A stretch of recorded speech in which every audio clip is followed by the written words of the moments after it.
Welcome to Codex History of Video Games. My name is Mike Coletta. And I'm Tyler Osby. I tried something new and it didn't work for me. Well, We were gonna do Jacked and continue that book this week, and then something happened, Tyler. What happened, and Mike? I beat Metal Gear Solid 5. All right.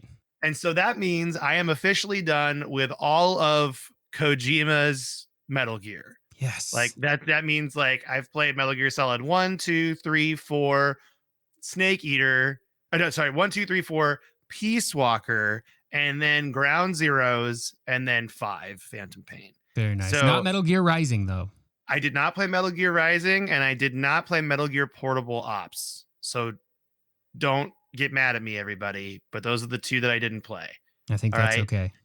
So here's like I just wanted to talk about it because I got a lot of opinions. You got a lot of feelings, a lot of I Metal Gear got a lot of feelings? feelings about it. I got a lot of Metal Gear feelings about it, and it's been kind of hard because this was like a year in the making. I feel like Yeah. it took a long time for me to do this. I think I started playing Metal Gear the first, like I played it probably middle of 2024 is when I played the Twin Snakes, right? Yeah, that sounds about right. So it was almost a year. Say? Well, it was 2024 in the middle of it, yeah, but I don't know the exact timing I started. I should have wrote that down. But I just wanted to talk about each game, what I thought, what you think, more importantly, and then also the story, and we'll talk about random stuff at the end because I have some questions for us at the end randomly too. Okay. Great. So let's just get into it. The Metal Gear Solid 1, the first game. Which is not the first game because you got the Metal Gear and Metal Gear 2. Yeah. Okay. So I also did not play Metal Gear and Metal Gear 2. That's so I fine. guess that means I guess I played all the Metal Gear Solid games. Okay. Right? Fair enough. So not all the Metal Gear games. So I have this thing where I loved linear games. I still do. I like games that I'm like, just feed me story while I play. I like this. I'm an old man. And Metal Gear Solid 1, 2, 3, and 4 all do that for me. And I think that I have a special place in my heart for those. I think Metal Gear Solid 1 is an amazing start because of the Revolver Ocelot fight. That being the first boss fight just set the tone for the entire game series for me, and I loved it so much. And then you get more context of Revolver Ocelot in the later games, and you're like, this is the same dude who spent 2 minutes flipping his guns around in the first game. And and he's got a huge backstory by that point because of all the prequels that haven't happened yet. Oh, yeah, like all this stuff with Boss and Big Boss. Oh, okay, I guess I should say this. Major spoilers. Yeah. This entire episode is huge major spoilers. So that is up front, and we're saying that right now. Okay. Yeah, if you don't want Metal Gear Solid spoilers, don't listen. And we are 100% okay with that because you should experience this game spoiler free. Yeah, you should skip this episode or come back to it when you have finished it like I did. In fact, I'm a little bummed that we did our Metal Gear Solid episodes and I got a little bit of spoilers, Granted, you skipped the biggest spoiler of them all to me, which is in 3. The biggest spoiler, the biggest twist in my mind is in 3. Which one's that? Just the boss and then becoming Big Boss after killing the boss. Like that's the big one for me. But like the big moment, even bigger, I would say, than the end of 4. Wow. The end of 4, I just remember very clearly where I was when I experienced all of that stuff. And it was like 5 a.m. at my friend's house and he was asleep. And I had played like 8 straight hours of Metal Gear. Just 2 old men beating each other up on top of a giant ship, the way it was intended to be done. So let's go back to Metal Gear 1. Metal Gear 1 is iconic because the boss fights are all iconic, especially Psycho Mantis. And now as a huge Psycho Mantis fan, I will say that seeing him in 5 as a little kid was very funny to me because it was like the Anakin Skywalker joke. It's like, oh, you liked him as a cool Jedi. Here he is as a little kid. That's kind of what it showed me. But I think both 1 and 2 are very similar in that way. Whereas 1 is like introing us to this tactical espionage game that is really just anime, if we're being honest. Oh yeah, like which is fine. And I love that about it. I think that's what makes it really endearing to me. But 2 is more like we're a meta game. We're like a game within the game here. And that's when we really start getting the Kojima-ness of everything.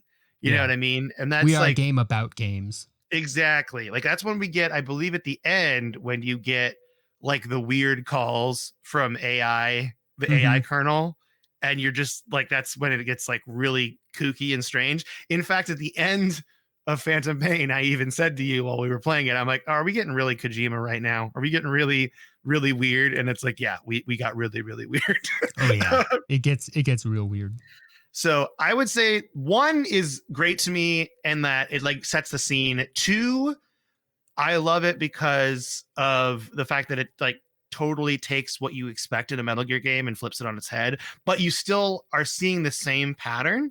Like you're riding and you're still fighting like a helicopter at a certain point. You're still like kind of hitting these story beats that Snake does, Mm-hmm. but it's very much like you're expecting something that doesn't provide for you. And I mean, we talked about there's that really long essay on Metal Gear Solid 2 Yeah. That that is you love. very worth reading. I Yeah, love it. yeah. And I think that that really, if you're more interested in that kind of idea, I would read that essay. I should put that in our Discord, Yeah. shouldn't I? Yeah. It's a commentary on video games and the expectations that players put on the developers for those video games. Like there's the fact that it's so different in that you play as a totally different character, but then all of the story beats line up perfectly with what happens in the first game. And you could take that as a like, they're just, retreading the same story again, but like with a guy with blonde hair this time, it's just the same thing. But I think it's actually a clever commentary on how you expect something different, but get mad about it when in that you're playing Raiden. And then in the part where it didn't give you something different, you're mad that they didn't give you something different. Mm-hmm.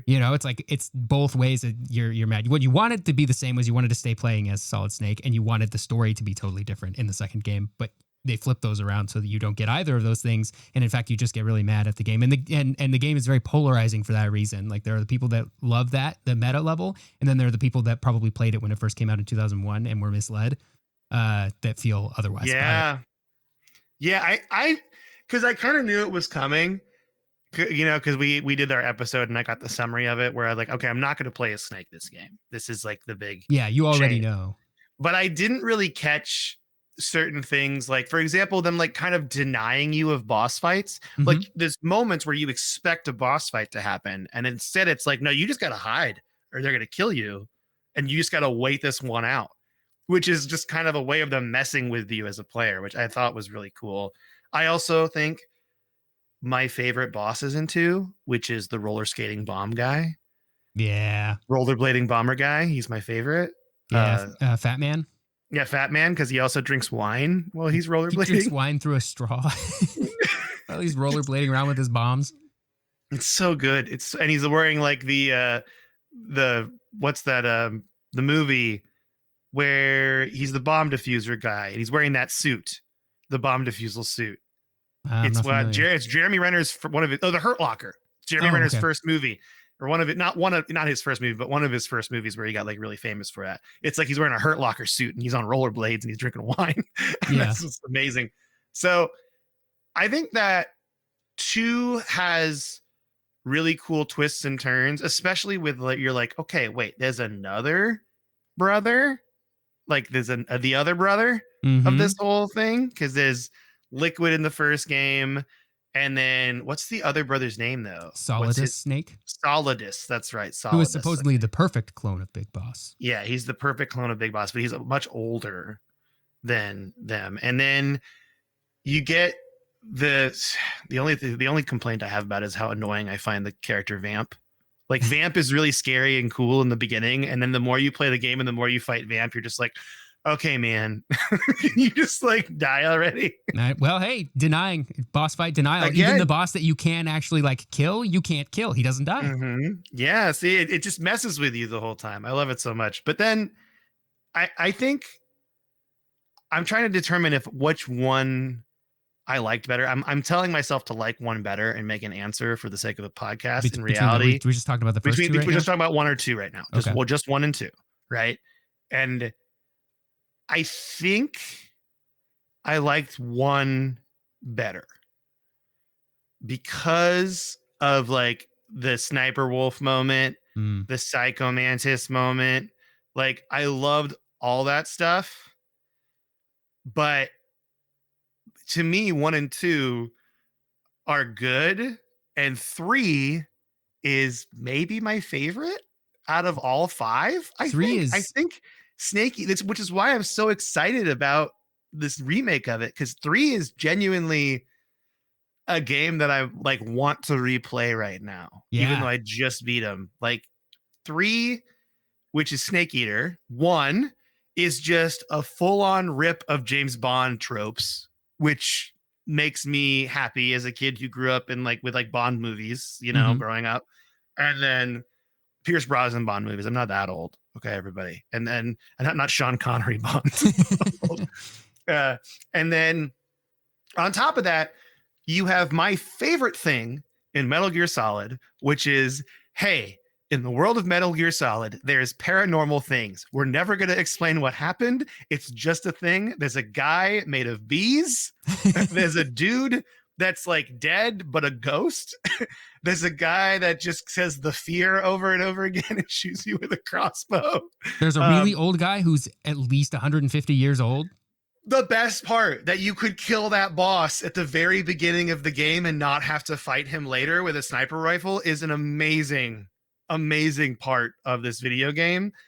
Also, the flame astronaut guy gets a bad rap. I think as far as like when I was playing the game, I was like, that boss battle is kind of lame compared to all the other ones, but it's still really cool. It's a cool boss fight. Like every boss fight in 3 is good, is what I would say. Yeah.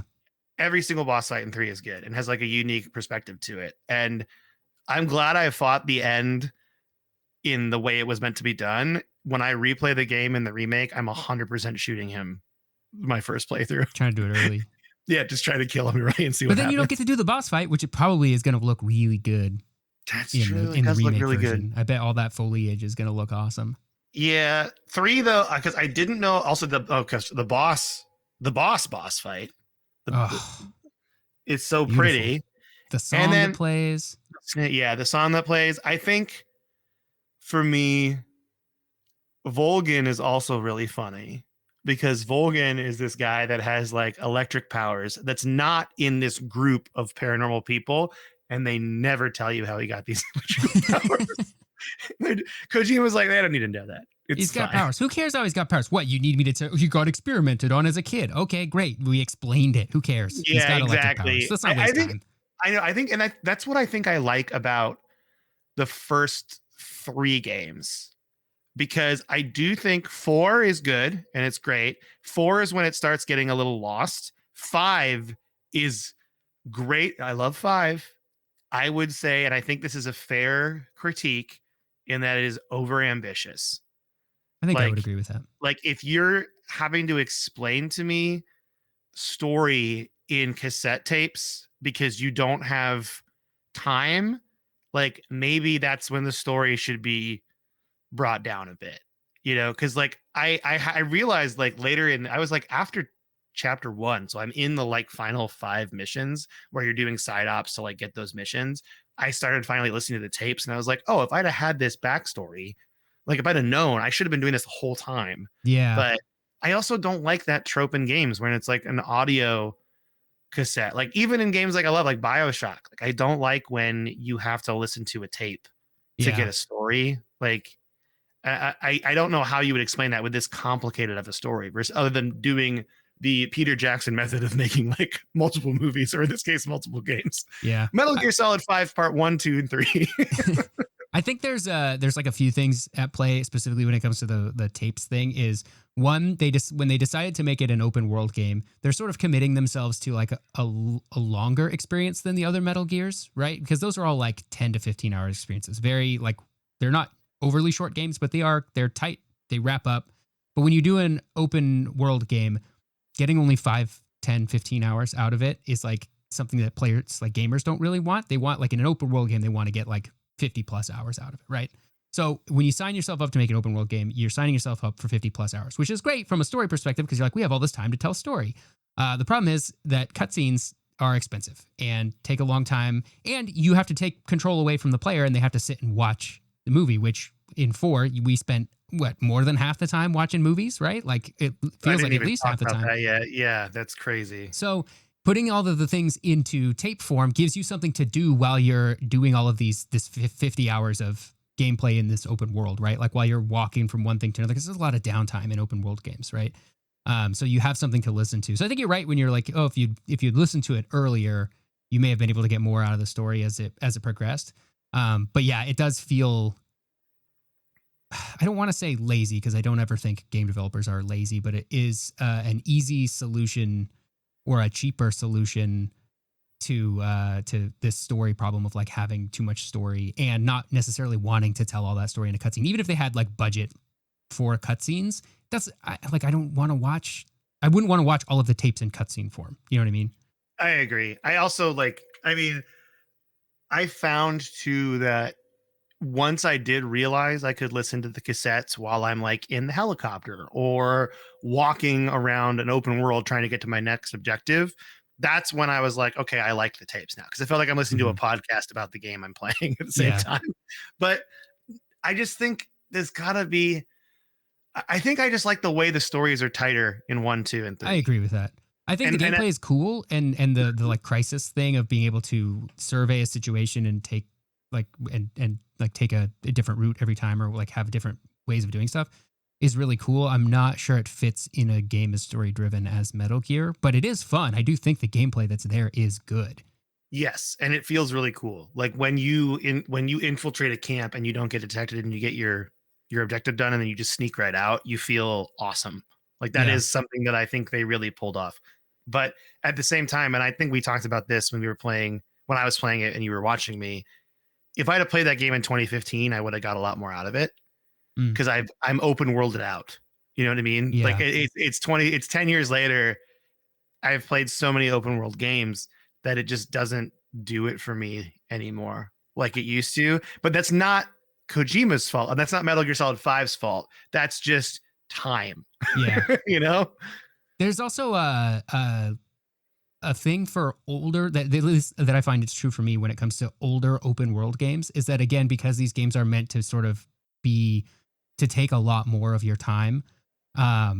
When they first come out and they're brand new and I paid $60-$70 for this game, yeah, I want to sit down, I want to be immersed in it, I want to play this game from start to finish and like have the whole experience. When I'm playing a game that's 10 years old and I'm here, I want to play it to have had that experience, but I sort of want like the condensed version because I got so many other games to play and this game's already 10 years old that it feels like, I don't want to say I want to rush through these things, but I kind of want to rush through them a little bit, you know? And so when I find out a game is 10 years old and it's an open world game, I'm like, shoot, man, is this going to be like 50 hours to get the story that I'm trying to get for whatever reason I'm trying to get it? And it's just like, maybe I should find the cutscenes on YouTube instead and just like try to absorb the story that way.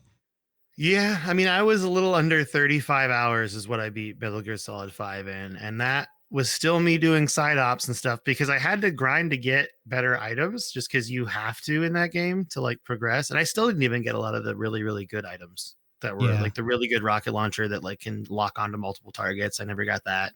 But I completely agree with what you're saying though about like when you want to like we do this, we have this podcast so we can play old games. And when I get an old game that's not linear and open world, I'm like, oh no, no, because this is going to be a lot of my time. And in a way, like you said, I almost stopped because I beat the game before I did a couple like one mission 45. So I played 46, The Man Who Sold the World, before I did 45, which is like a quiet exit, I think, because that's what quietly is. And I was like, I think I'm just gonna watch the cutscene. And I was like, no, I have one mission left in the main story missions. I'm gonna do this. And I'm glad I did it, but I was very tempted to just stop playing because at that point I'd put so many hours into it. And like you said, like I am so sick of going in and out of that helicopter. Like that was annoying to me. Not being Like able to skip that like that's thing it's is frustrating. I'd rather just go into a menu and drop somewhere. Like Yeah, that I was a understand. criticism that the game had at the time it came out too. It was like, what are we doing here? I don't want to watch this 8,000 times.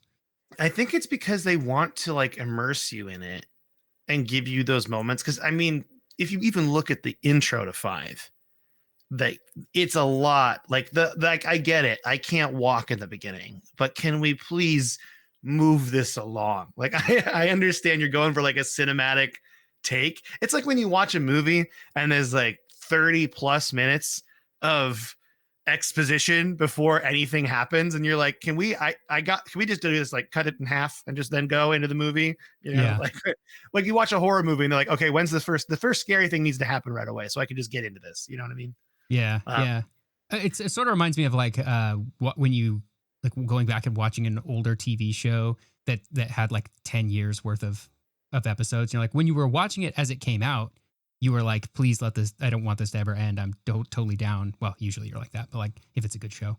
But when you go back and you were like, okay, I'm going to watch all of Friends. Like I'm going to watch 10 years worth of 22 episode seasons. Like that seems like a lot. But if you were just watching it over the time when it came out, you were not thinking about that at all. You were just watching one a week and it didn't feel like it was taking all your time.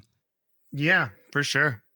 That's like it's I think it's just a part of the time I'm in right now. Like if anyone was like, should I play Metal Gear Solid 5? I'd be like, yes, you should. But also just know you're committing to something. Like you're committing to like really getting into it. Because I didn't even feel like it was a Metal Gear Solid game until I got to the quiet cinematic in Mm, Mission 11. Like that's when it really felt like, oh, we're still got that old Metal Gear Solid thing going on. Because it really has, I mean, also Kiefer Sutherland, like, why did you get rid of David? I can't get over it, man. I yeah, he really wanted Kiefer thought, from the beginning. Like David Hayter was always like second choice for Kojima, which is a real bummer. which is lame because I thought it was going to go like we mentioned. So, big spoiler, here we go. The whole point of Phantom Pain is that you're actually a phantom of Big Boss. You are a guy that was in a helicopter with him that crashed. You're not the real Big Boss at all. You're just an imposter the entire time. And I thought they were going to use that as an excuse to bring David Hayter's voice in at the very last one. And they did not do that. And that would have been a golden moment, in Yeah, my then it would have been opinion. like, of course they needed a different voice actor. It's a different person. Yeah, I really thought that's what Kojima was doing, and then I would have like egg on my face this entire time every time I've said I miss David Hayter, which was a lot while I They would was have done playing. that if this were Metal Gear Solid 2. They would have done that because that would have been like an expectation subversion, but then also reverting to the subverted expectations. Yeah, they love that. Like, and it's just kind of strange. Like, it felt like whereas Metal Gear Solid 1 was like an indie film, right? And then Metal Gear Solid 2, he gets a bigger budget and he can really do some stuff he wants. But then Metal Gear Solid 5, when we get to that point, it feels like the 30th Marvel film where we're Yeah, just kind of phoning like it doesn't phoned in. There was still a twist, but it just I didn't have uh that story gravitas, I guess, that the 1, 2, 3, and 4 had. Like yeah, 4, we haven't even talked about 4 yet. We skipped right to 5, but I mean 4 has that whole microwave trap room scene that you're like crawling through, and you're like, I have become attached to Solid Snake. Like he's a character I care about, and is he gonna die? Because the entire time I was playing the game with you, I thought he was gonna die, 100%. Oh yeah, I the thought that, game like makes it very clear from what it seems like from the beginning that like, hey, this is his final mission. He's gonna die at the end, and the player has made peace with that, right? They're like, yeah, this has got to be Solid Snake's last deal. He's old. He's clearly not functioning at full capacity. We already know he doesn't do anything besides fight, and when he can't do that anymore, he's gonna be gone, and we're all gonna be okay with that. yeah, because it'll be over, Yeah, right? And then it's like, well, I'm gonna like have these last couple years to do my own thing. I'm like, well, that's nice. He gets kind of a retirement. yeah, I also, because you and I got lost in the weeds a little bit, we're gonna jump ahead because, well, I got lost in the weeds, and I think you set me straight is more like it because you're the expert. I thought that because I didn't play Metal Gear 1 and I didn't play Metal Gear 2, so that means in Metal Gear 1 for the MSX, the big boss that you kill is Venom Snake, Right. Phantom Big Boss. He is this random jabroni medic from Ground Zeroes. Which picks your name because you enter your name in the beginning and that's who you are. It is funny when you do at the start of that game when you Like, put in why your do I name, do you this? like create your face and what you look like, and then none of it matters because they change your face and they change your name. And I just remember when you were putting your stuff in, you're like, why is it making me do this? Like, I don't ever see myself and I'm just Big Boss. Like, what is happening here? And then, of course, you look back and you go, Yeah. oh. Oh, yeah, it's good. So wait, okay. That means I'm already moving past that. The other point I was going to make is that means the second Metal Gear game, you actually kill Big Boss, the Yes. actual Naked Snake, but he doesn't die because, as we all know, in 4 he pops up in the end. Yeah. And that clone thing also wasn't him in the van. That wasn't him at all either. It's all a ruse. That was Solidus Snake in the van in 4. That was Solidus Snake in the van. That's right. Which is why the DNA tested out to be 100% that snake. That's right. And that's also why the DNA test in 5 did not match for Eli and Venom Snake because they're not the same person. Eli is Liquid Snake. Eli's Liquid Snake. Kid version. Yeah. So, okay, we're going to go back because you just brought something up with Big Boss and that whole thing. And now it's gone from my brain. What were we just talking about? There's so much stuff. There's so much I know. stuff. We're talking about Big Boss in the back of the boat, or we mentioned I was talking about how you don't fight Big Boss, you fight Phantom Pain Big Boss, and then you brought something else. Metal Gear 2 Solid Snake, you kill the real Big Boss, who then gets resurrected for the shenanigans in the 4th game. So that means, and then in 4, let's go back to 4. I forgot my point. We're gonna remember it again. There's so much to talk about here. So 4 is you're doing the final showdown. We fully have accepted the fact that because Revolver Ocelot got Liquid's arm, that he is now Liquid and Revolver combined. We're just accepting it. It's anime. It's fine. That's okay. I liked about 4, like I felt like it was the cleanest of the actual like Solid Snake games as far as, and of course it's newer, right? But I really, really, really liked that they brought back Psycho Mantis. Like even as like a spirit kind of thing, as like a residual thing. I thought that was really cool. Yeah. Because I'm trying to remember like the different parts of that. I mean, the opening, also the weird cow Metal Gears, because Metal Gears are now like everywhere in a weird in a different way. Geckos that are made of like synthetic muscle and they moo. It's weird. Are those explained even more? Did I miss that? I think you can find an explanation for them. I don't know if they're like explained in the course of the story or not, but I think you could find that information somewhere. This is the funniest part to me about Metal Gear Solid is I actually had some unanswered questions I put in the episode notes for this because I did write some stuff down, and Tyler just answered those questions immediately for me because he's like, it's like Tyler's being very nice.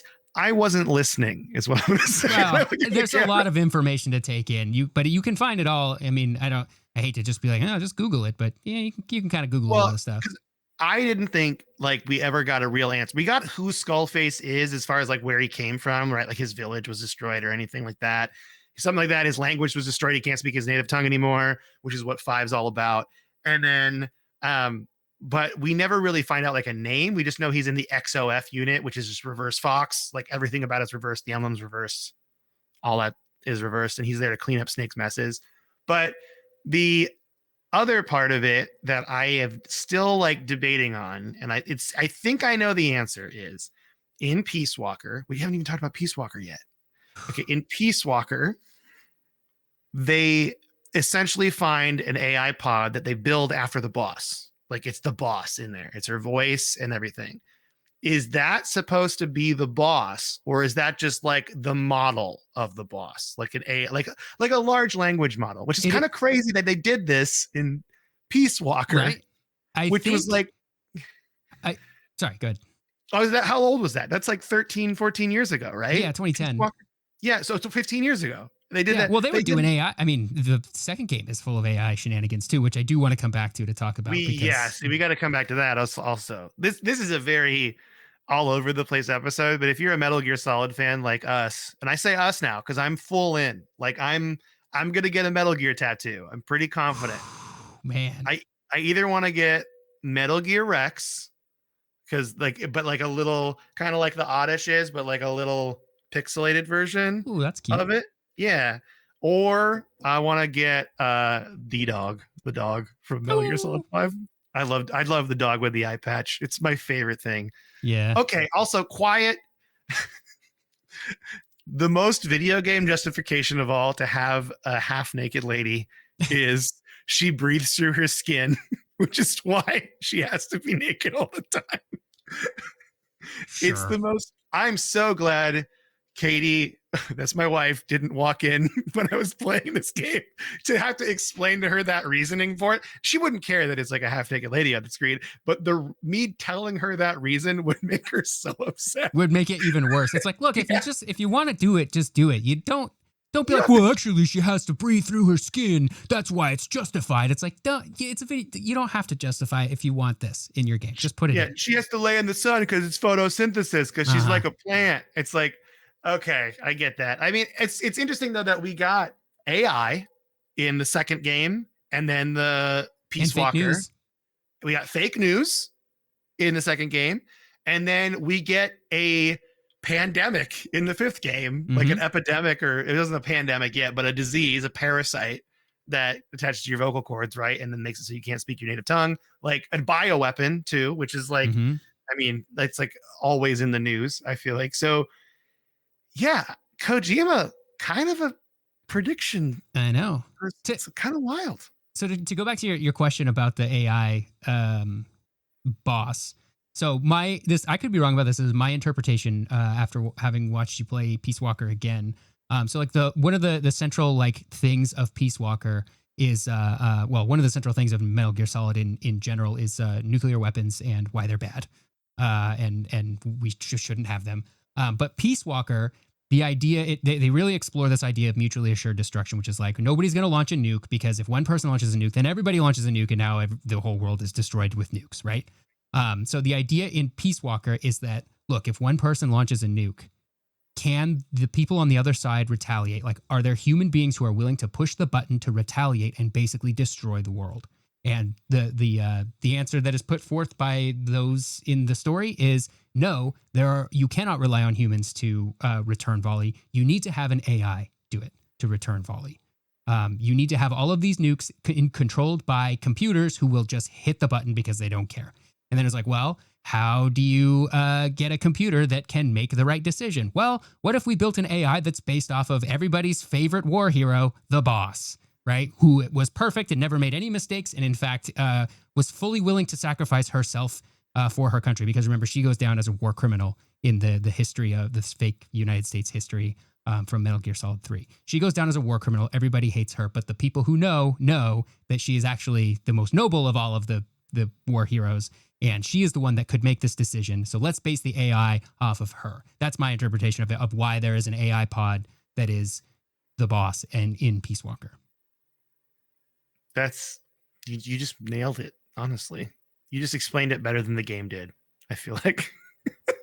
I could be wrong about that. If I'm wrong, please No, send me, I don't think you're wrong. I think you just explained it and you answered a lot of questions that I had the problem with, because they also throw in like characters that I feel like are just there for one thing, and then like Doctor Strangelove, which is an actual character in Peace Walker, is only there to be like, hey, this is the AI thing, until 5, when you learn that is Otacon's mom.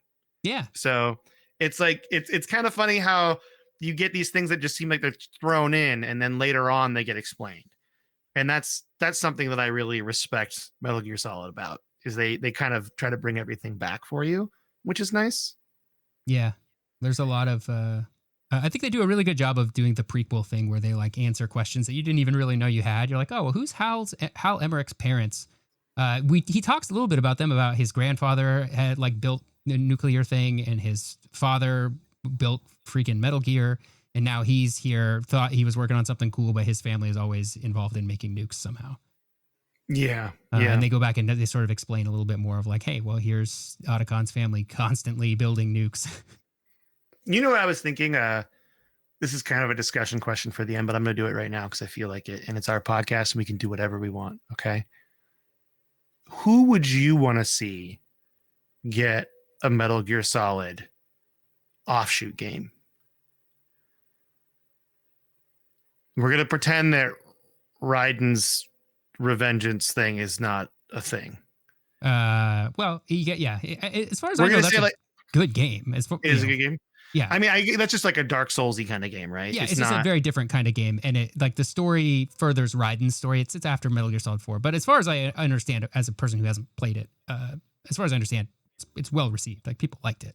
Okay, well then, what like I guess a Metal Gear Solid style game. I would want the boss, and I want her whatever she did during World War II, and I want the ending point or the climax of that game is her giving birth to Revolver Ocelot on the beach at Normandy.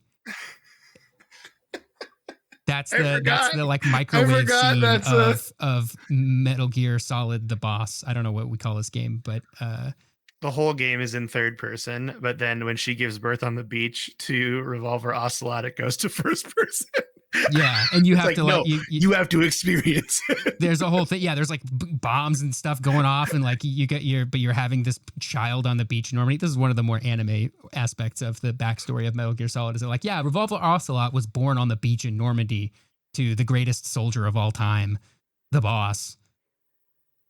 Oh gosh, I love this. I love this game so much, and these stories so much because they just get more and more ridiculous as you go along. We haven't even touched on like in Metal Gear Solid 1, the ninja warrior guy, Gray Fox. We didn't even touch on Gray Fox at all. Yeah, well, he's in the first Metal Gear. Oh, he's in the first Metal Gear? Yeah, he's Frank Yeager.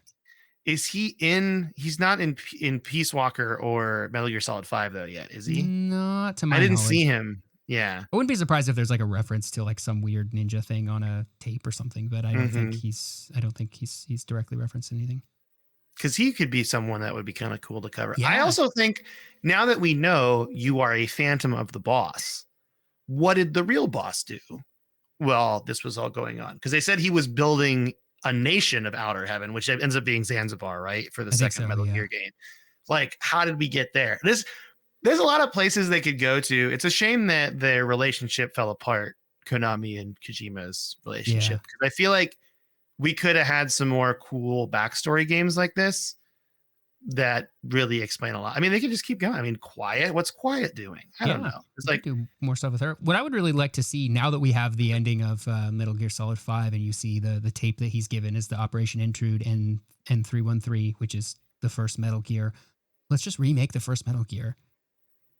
Like as a AAA like full on game, and maybe they can probably flesh out a lot of the story, fix some of the like translation stuff, but they can flesh out the whole story, similar to how almost like how Final Fantasy remake is like doing more with that story. There's some caveats there. I know it's not a great direct comparison, but flesh out the story a bit more, and we can go into it knowing that the big boss that is the big boss in that game is Venom Snake from Metal Gear Solid 5 and not actually Big Boss, and maybe there's some cool story stuff you can do with that. Maybe you tell the whole story from Venom Snake's perspective as Solid Snake is like constantly trying to like get in. I don't know. There could be something cool there. There is something cool there, and you just reminded me of what I was going to say. We need to talk about the deleted scene in 5. That was never episode 51. Yeah, tell me about that because I know it exists and I watched it 10 years ago, but I can't remember it. So I didn't watch it, but I just read about it. So it's essentially Mission 51 in Metal Gear Solid 5 was supposed to be you going to the island where Eli is and fighting him and the Metal Gear one last time and beating him. Sahelanthropus. Amazing names also in Metal Gear Solid. Just amazing names. So you fight Sahelanthropus and Eli, and then also Psycho Mantis, because it's just kind of assumed that him and Psycho Mantis are hanging out. And there's like, I think it's even called the Children of Flies or something like that. Like it's directly a reference because there's a pig head when you find him in White Mamba Mission. So that's like a Children of the Flies reference immediately. And then it was going to be just called that, I think, is the last mission. So then what happens is there's this cool moment that we never get in the game where Eli is mad at Venom Snake, but because Eli thinks Venom's their dad, but Venom knows he's not their dad. So he can like kind of relate to this whole thing of like, hey, like I can relate to you because I'm not your dad. And I think I am somebody I'm not, basically. yeah. And then it ends with him giving Eli a gun with one bullet. It's apparently how it ends, thinking that he's going to shoot himself. The kid's going to shoot himself, when in reality he escapes and becomes Liquid Snake. So I think that's like something that would have really given it the closure it needed, because the closure we had when it's like the big reveal, it feels like a big gotcha moment, but just playing the prelude again just didn't really do it for me. Like Yeah. it didn't. It just like doing this all again. Like I get the hospital thing with the where you flip over the thing and you say it's a note from the boss. That's new in that scene. The minute that was shown, they could have jumped Mm-hmm. to like us escaping or something. You know what I mean? Like they didn't need to Have do you that just like again. play that mission again?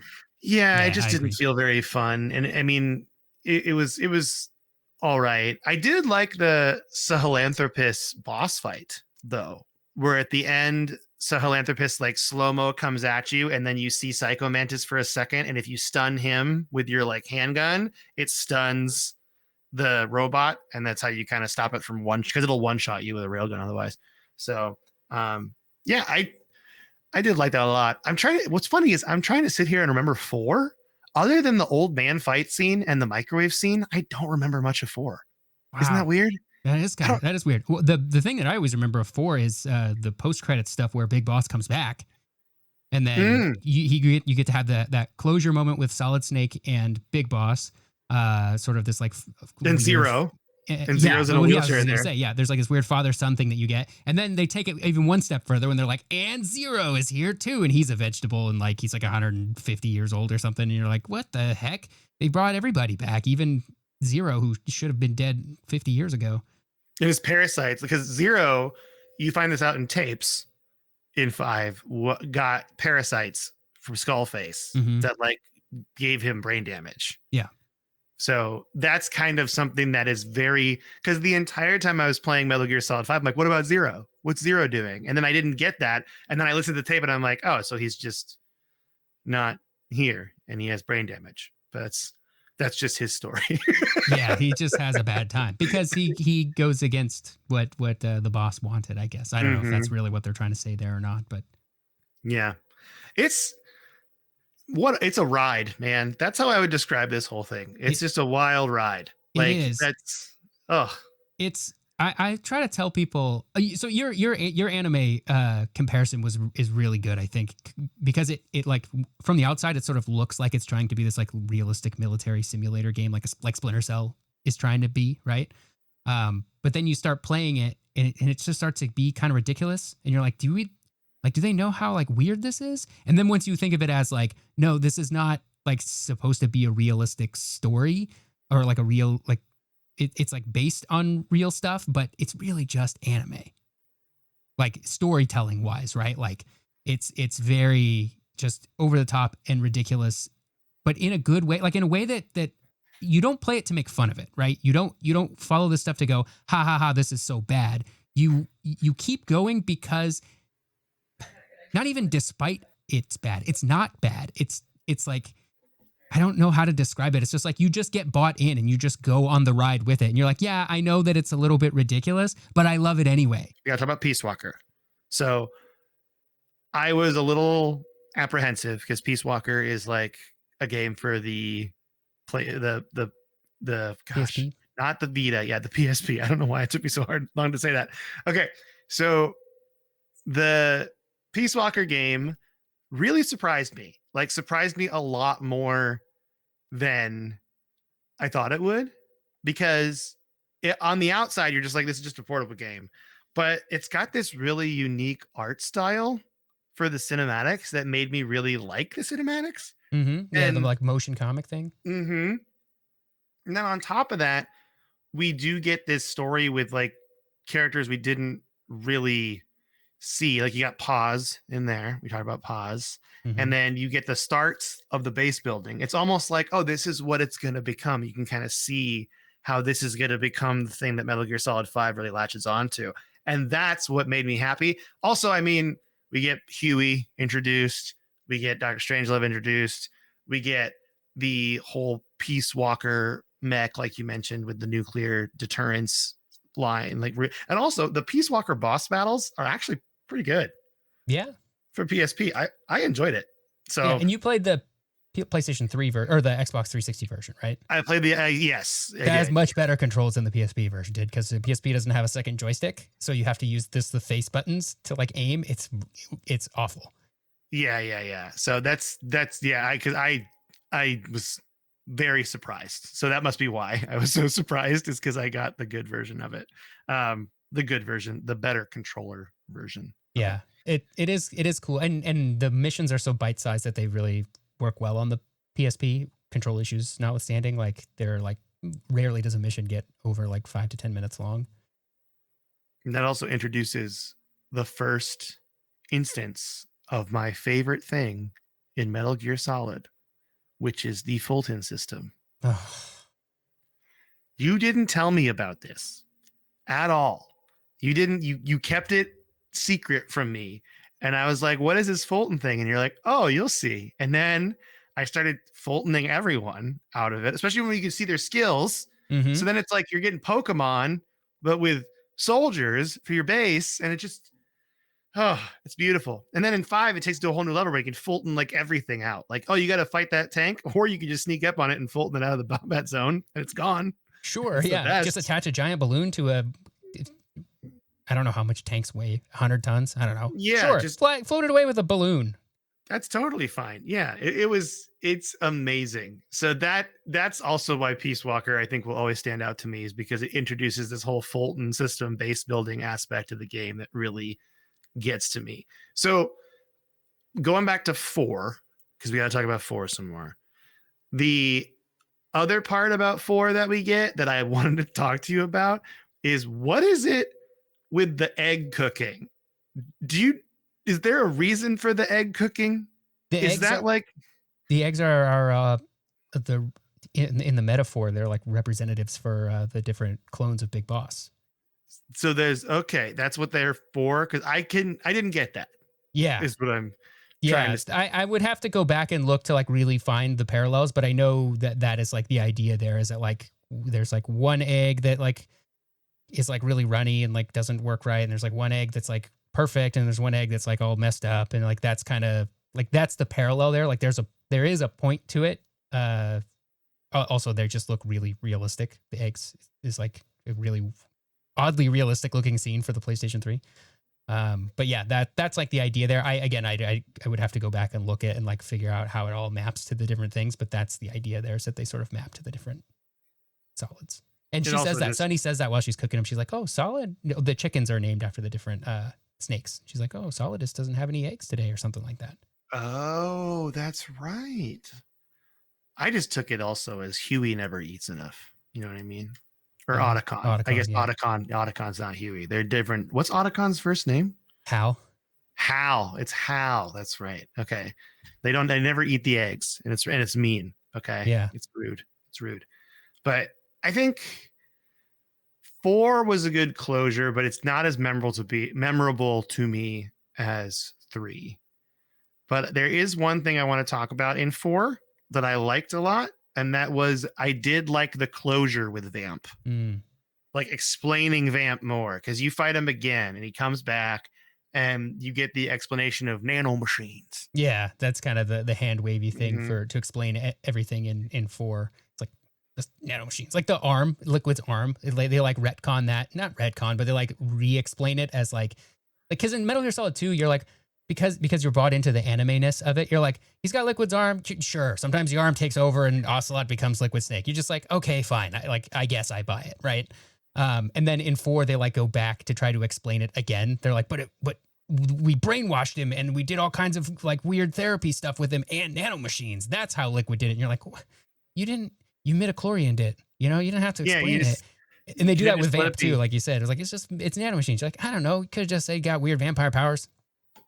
That's true. And also the one thing I didn't know about that boss fight is, and if you didn't tell me, I wouldn't have known, you have to select like the syringe to inject him, because you could just fight him. Nanomachines. Yeah, because you could just fight him over and over and over again and nothing happens. And that's what ended up happening to me, is I was like, what am I supposed to do here? And then it's like, I have to like inject him with the serum to make it suppress it.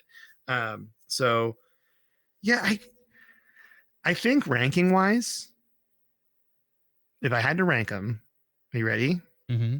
Three's number one. Okay.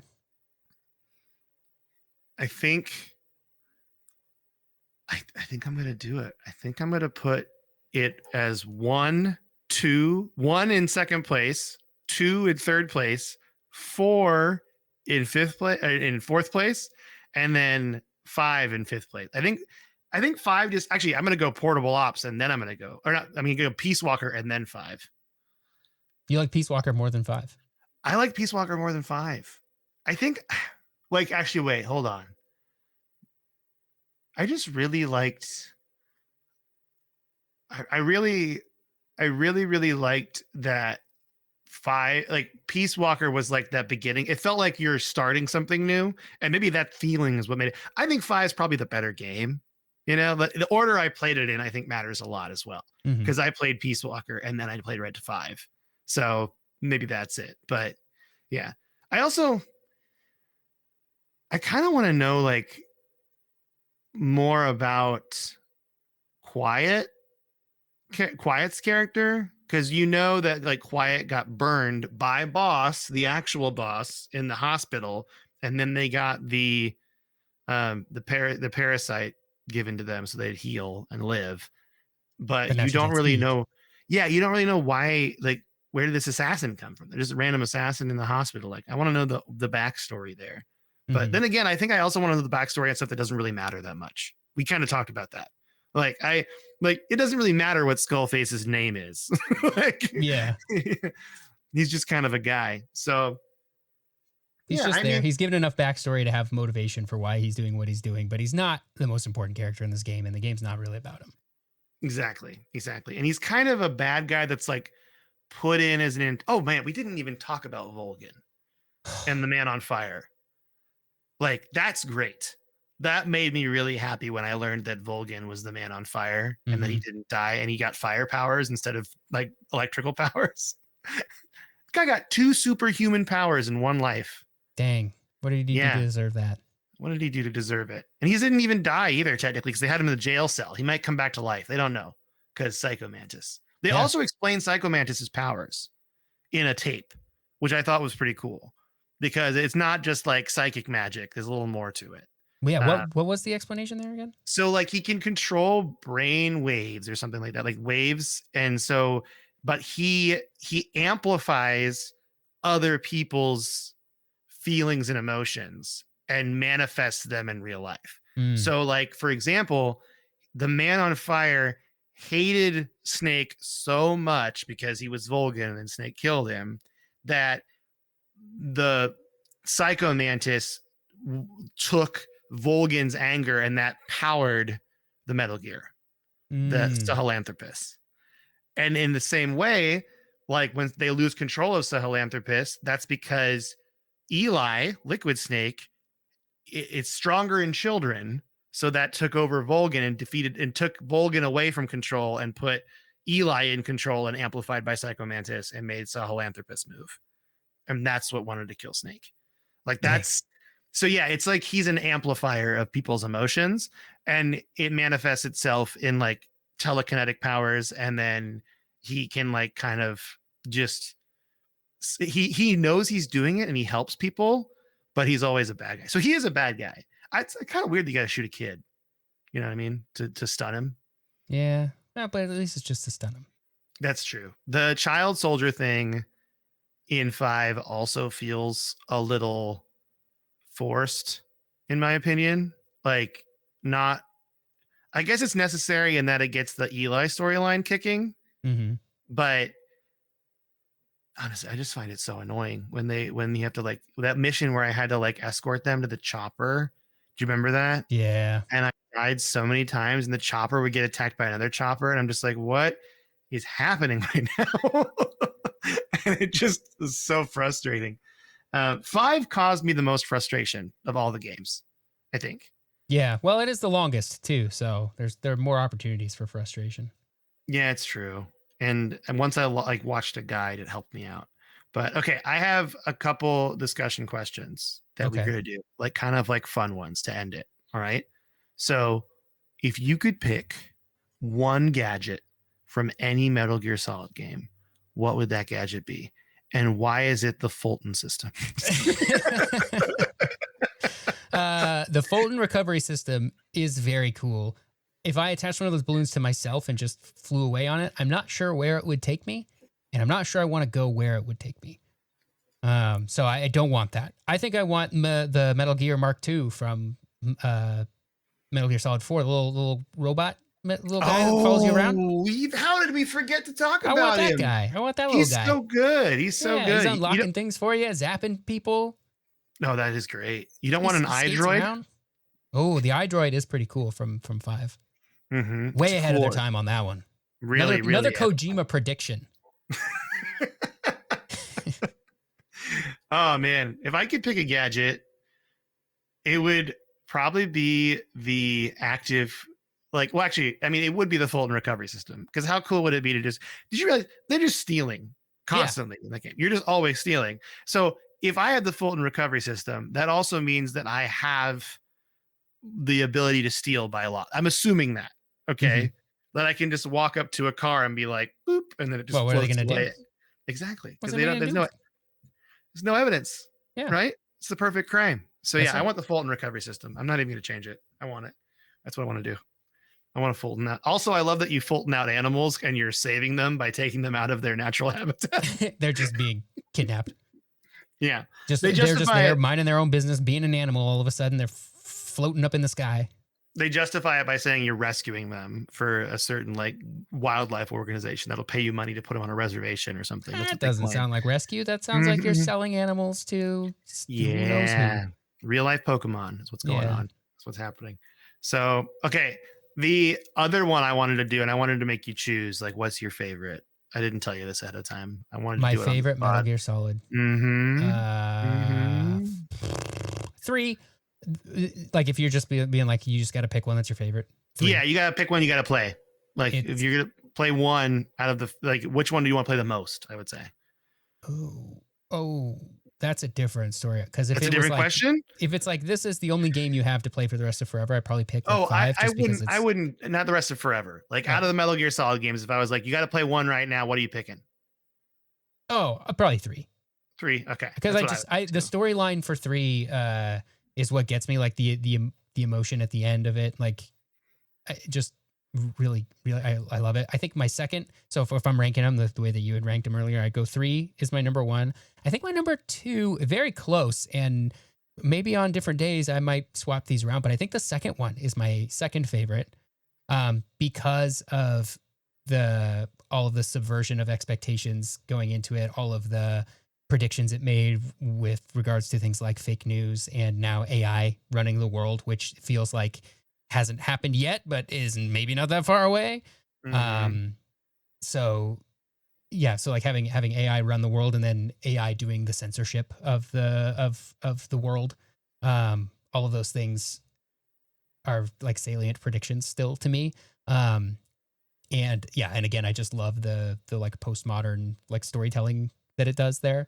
Then I probably put the fourth one, I think. Again, also close. I love them all for different reasons. The fourth one, just because of all the closure that you get.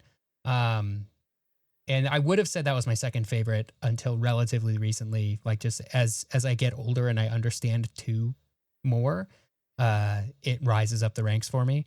Then I put 4. Then I probably put 5, because I think it had the same pacing issues that you said it did. It just feels different and longer, and while there's a lot of good stuff there, it's just kind of feels like it could have been half as long. The side op thing is weird to me too. Yeah. You have to play side ops to progress the main story. It's just kind of why are you having me do this? It just seems extra, Yeah. Well, I mean, there's the game's fun, so I don't mind the side ops. It just feels like there's a lot. And then I put Peace Walker after that. I probably put the first one towards the end, although the first Metal Gear is probably my least favorite. And again, we're ranking favorite to least favorite. That's not. I'm not out here trying to say that the first Metal Gear Solid is a bad game. None of them are bad. Yeah. That should be abundantly clear. But we have to do it for the internet. That's what I've heard. Yeah, these are all amazing, phenomenal, put any of these games up against any other game, and you have a pretty good shot at the Metal Gear game being better than any other game. So again, that's not to say that these games are bad or that I didn't like it or whatever, but I think I put Metal Gear Solid 1 towards the end because I think the gameplay, they hadn't quite nailed it yet. The storyline is very good. But I just think all of the other games that build on top of it make it even better, like do an even better job. And then there's the first Metal Gear, which is an MSX game, which has like, for the time it had a story. So like that was pretty cool. The gameplay was neat again for the time. It doesn't hold up very well these days. I mean, it's an older NES or MSX game, like whatever. So yeah, that's what I say. 3, 2, 4, 5, Peace Walker, 1, Metal Gear. Nice. That's a good answer. It's good. Because I haven't played Metal Gear 2 Solid Snake, but I assume that floats right down there with the other Metal Gear.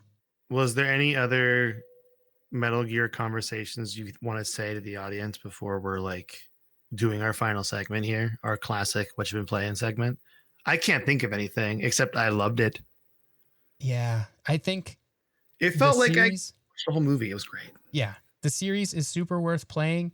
The storyline is, while goofy and a little bit over the top, it is very good. Like the feelings and the ideas that are being conveyed are very good and worth like consuming. You do, I don't want to say you have to get over the anime part of it because that's not necessarily a con, but it is something that is maybe unexpected, and that could cause you to like be turned off by it. And I would say, please don't, because it's all very good. And again, this isn't a like this, I love it because it's bad or like anything like that. It's not bad. It's just that's the storytelling style is just a little different than what you might expect if you are unfamiliar with Metal Gear, I guess. Yeah, that's good. Also, forgot to mention the Mission 5 where it becomes a horror game for a bit. That was kind of fun. Yeah. That was kind of scary and spooky. I wasn't really ready for that. So, yeah, I think it just feels like a really fun movie series. It gave me the same feeling I get when I watch through like the original Lord of the Rings trilogy and I get finished. I'm just like, like that's the kind of feeling I got from it, which is a good feeling, right? Like I've completed this thing. Yeah. So that made me happy, and I'm excited to play the remake of 3 Delta when it comes out. So that'll be really soon. fun. I think it was supposed to be last year still, and never. Yeah, happen, so. I think it's this summer. I think. Okay. So that'll be pretty fun. But for now, Tyler, what you been playing this week? Well, it will come to no listener's surprise that I've been playing Clair Obscur Expedition 33. And I haven't put as much time into it as I would have liked to because I've been getting distracted by some other stuff, work and other projects that I had going on. But dang, dude, that game on Game Pass, it's one of those games you just like from as much as I played, I guess not start to finish because I haven't finished it, but it just like the graphics are great. The gameplay just like really holds up. It's a JRPG, but it doesn't feel old in those like old style JRPGs where there's like tons of random battles and like there's lots of just like fights that don't matter. Every fight matters. You don't feel like you're getting hampered in exploration because you have to do a million random battles. The fights are fun. There's a little bit of Dark Soulsiness to it in the like needing to parry and dodge and do stuff like that. And there are a few early like I think optional bosses that I like, the Ogdo boss from Jedi Fallen Order. That was like you just come across this as like way too hard for you. I came across one of those, but I managed to stick through it and do it. I was like, dang, if the whole game's like this, I'm gonna have a bad time. But that was like actually just an extra hard thing, where the boss will one shot you. I assume maybe you can come back later when you've leveled up more and it won't do that. But at the point you are in the beginning, the boss will one shot you. But because every single attack in that game, at least as far as I've been able to find, every single attack in that game is parryable or dodgeable. You can beat these bosses without taking any damage. And all of the characters each have their own, they're all different classes, but they each have their own little mini game that's going on. Which makes them all feel very distinct and different characters in there. So their systems interact like within that character, but then also there are things that those characters can do that then other characters can interact with their systems too. So there's this like almost like puzzle solving aspect to it where you go, okay, what do I need to do to beat this boss? I need to parry everything is the answer. But it's like, okay, if I use these moves that like put these debuffs on from this character, then on the next turn I'll be able to use these other things that consume those debuffs and like do a bunch of extra damage and then leave this extra thing. And then the third character can come in and like deal with that. There's like a setup of like a Jenga tower or like Rube Goldberg machine that you feel like you just like pull the piece out and like everything topples. That is really satisfying when you nail it. And I've had a lot of fun setting that stuff up. And there's like tons of different things you can do to customize your characters. Yeah, it's a JRPG that never feels like it's wasting your time so far. I could talk about it forever. The storyline is great. The graphics are great. All the voice acting is really good. Yeah. That's Highly awesome. recommend. That's great. And you're a JRPG kind of person, so this is good. Yeah. To get that recommendation from you. Yeah. So Huge. yeah, what have you been playing besides Metal Gear? I mean, the Oblivion remake came out. Oh, I put a few hours into that too. The Oblivion remaster came out. I spent some time with it today. So I pretty much was going ham on Metal Gear Solid 5 until last night when I beat it. And then this morning I woke up and I just started playing Oblivion because it's just giving me all the feels. Mm-hmm. It's giving me all the feelings. I mean, that was 2005, 2006. I had just built my first PC and I went to a GameStop and I bought the box of the PC game Oblivion and I installed it and I played it and it would freak out all the time and glitch out and I still loved it. And like, that's to me, like a really core gaming memory. So playing this again and it's just beautiful is amazing and super fun. And I feel like they left the right things in. Like they left the right amount of jankiness in. Like they have the old glitches are still in there. The old voice actor lines that are really cheesy are in there, but they just improved everything else. Like third person has changed a lot. Like I've been playing it fully third person and having a great time. See, I don't ever play these games in third person, but now I'm going to because it's like it feels better. It feels so much better. I want to see what I look like. That's what the bummer about playing it in first person was. Back in the day was like, oh, I can't see what I look like and I have all this cool armor, and then you zoom out to there is a third person mode in like Skyrim and old Oblivion, and it just you can't play the game that way. It's like meant just for looking at yourself, really. Yeah, exactly. It's really hard to play, but I've been digging that, and I'm probably gonna play that throughout the week this week too. But I also want to play Mass Effect 3. I think it's time, so I might download. I think I already have it downloaded, so I might just play that this week too. We'll see. But great fan service. Also, the fact that I already beat the game, it's just a low pressure environment for Oblivion. It's like I'm gonna play it until I'm tired of playing it, and then I'm gonna move on. That's perfect. So that is great. I'm glad you could listen to our discussion on Metal Gear Solid this week. I'm a huge fan now. I'm all about it. My man.